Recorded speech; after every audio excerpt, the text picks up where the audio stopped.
and I've thoroughly enjoyed everyone's talks, wrote down lots of great things, and completely forgot my talk. So I'm equally looking forward to what I'm going to say this evening. Look, we've got 10 minutes together. I really want to thank you for being here this evening. Nothing is more valuable than someone's time. And I realized that at the age of 20, 21, when I was diagnosed with a rare heart condition called Wolff-Parkinson's-White syndrome. Sudden death is what it's actually called. Don't worry, if I fall over, Mario will do my talk. So I, at that point in time, was living a very unconscious life. And I think you can relate to what I'm saying here. I would assume that everyone here is fairly conscious because you're out in a pub, not getting wasted and getting laid. That's for afterwards. But you're interested in hearing what other people have to share, I would imagine, to further your life and better improve your life. So let's assume that we're all fairly conscious. But up until the point that I was diagnosed with...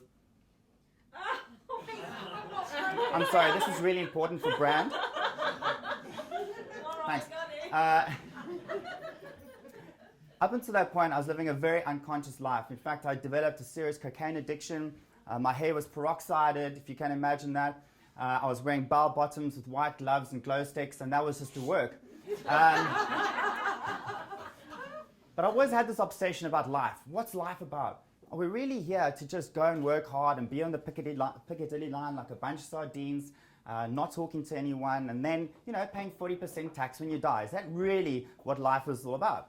And so, to cut a very long story short, ended up going to lots of seminars. Who's been to a few seminars? Let's see. Yeah, I can see that. You just put your hand up like little robots. Brilliant. And I thought, wow, there's a different way of living. There are people out walking on fire, bending bars, doing all sorts of things, jumping out of planes. And I made sure I was really drunk before I did each one of those. That's a joke. I'm also a failed comedian, which is, you can see here, I'm not actually very funny. When I failed at comedy, I thought self-help guru, that sounds like my vocation.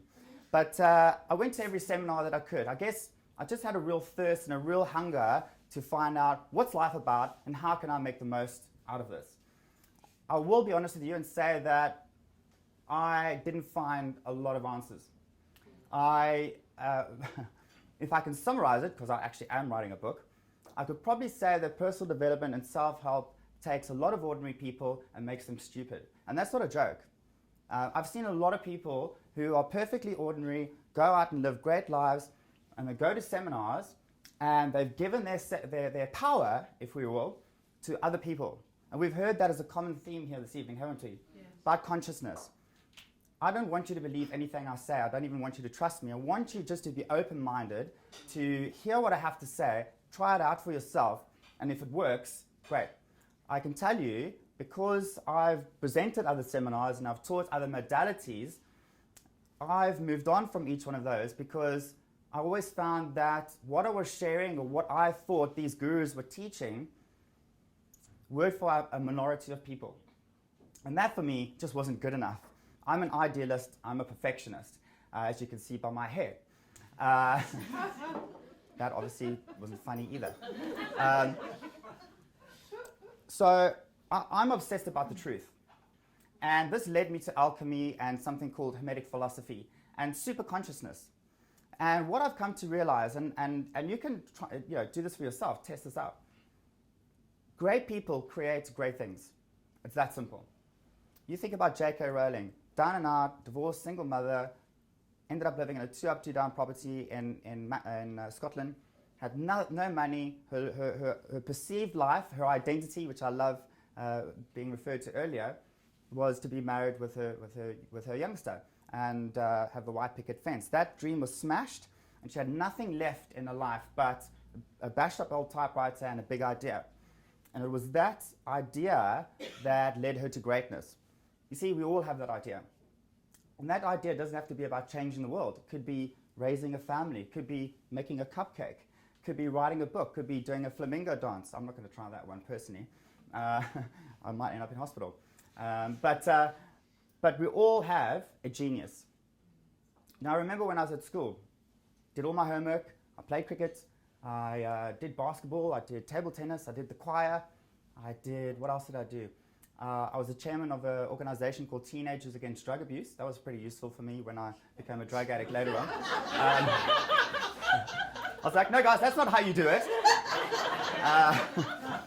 And I was just obsessed with success. I thought the meaning of life was success. What I've later learned is that unconsciously I had a pattern, because I didn't have a relationship with my father, to try and win love, to try and acquire love. And we see that in London, don't we? Everyone's trying to be successful and acquire love.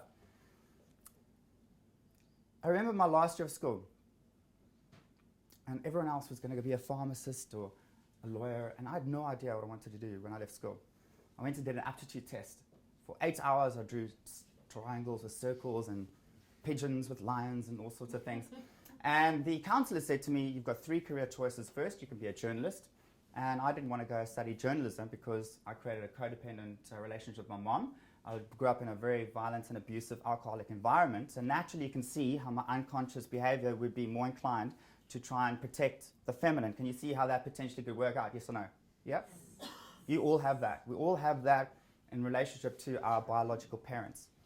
And so I didn't want to leave my mom to go and study journalism, which is actually something I would have really enjoyed, I think. And then the second option was to be a surgeon. Now, I'm not into blood.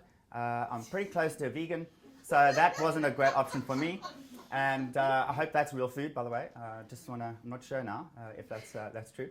But I then studied electrical engineering.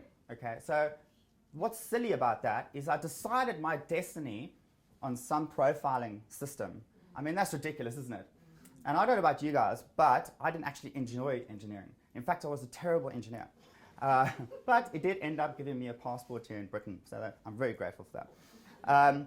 My point is, when I was at school, I was being measured on maths and science and biology and geography and all these amazing things that other people were saying I needed to learn in order to conform with society, which we heard earlier. That's true.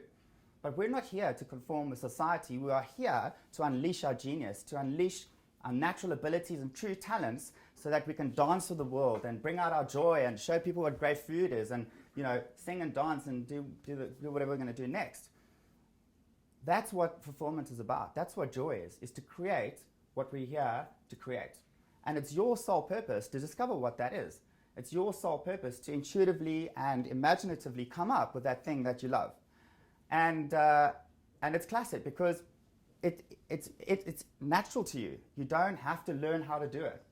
My friend here probably doesn't have to learn how to dance. I'm sure technically you improved your dancing, but as a youngster, when you're in your ballerina outfit, you probably danced, even in the mall, hey, in the supermarket, hey, even in the car in traffic, which would have been weird, but that's okay. I never stopped talking. Yeah? I think that's why my parents only have one child. But when I was at school, you know, I got my A's and I got my B's, and the teachers used to say, Ryan shows great potential, but he can't stop talking. That's because I was born to speak, you bitch. You know what I mean? That's what I said to myself now. I didn't say it to my teacher back then.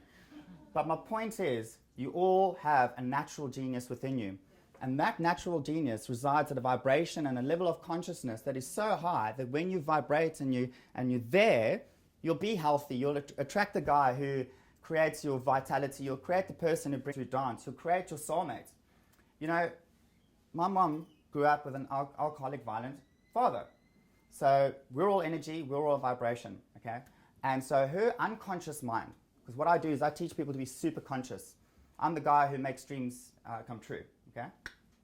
Did you get that on camera, yeah? Good. Been practicing that in the toilet for quite some time. We're all either living unconsciously or super consciously. Think of it like a radio. You're either transmitting unconscious FM or super conscious FM. And so for my mom, for example, because she grew up with an alcoholic, violent father, she was saying, I'm used to an alcoholic, violent father. That's the frequency she was transmitting. So what kind of guy do you think she got married to? Alcoholic, violent, abusive guy.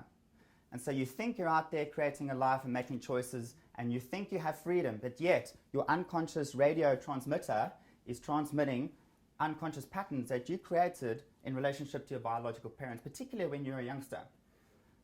It's really simple. You don't need to be healed. You don't need to do any transformation to create what you want. Healing is very important. That's a separate conversation. But you don't need to be fixed to create what you want, because you are powerful. You're already a genius. Maybe you've just forgotten how to do that. And so I'm the guy that makes dreams happen. And if you want to tune into SuperConscious FM, you can find me on Tinder. I'm joking. I got banned from Tinder for excessive use. No. You can find me on Facebook. My name is Ryan Pinnick. It's been an honor and a privilege to speak for you guys. I've thoroughly enjoyed this evening. It's been a great theme, I think, if you guys have noticed, about creativity, following your dream. If there's one thing I learned about personal development and self-help, is they all tell you to follow your dream and no one shows you how to do it. And I wish someone told me that before I spent tens of thousands of pounds. But I can, if you want to buy me lunch, that'd be great. Work with you guys, and I'd love to inspire you to create your genius in this lifetime, because quite frankly, if you think about it, what else is there to do? So thank you for your time. Enjoy your evening, and hope to speak to you soon. Thank you. Thank you.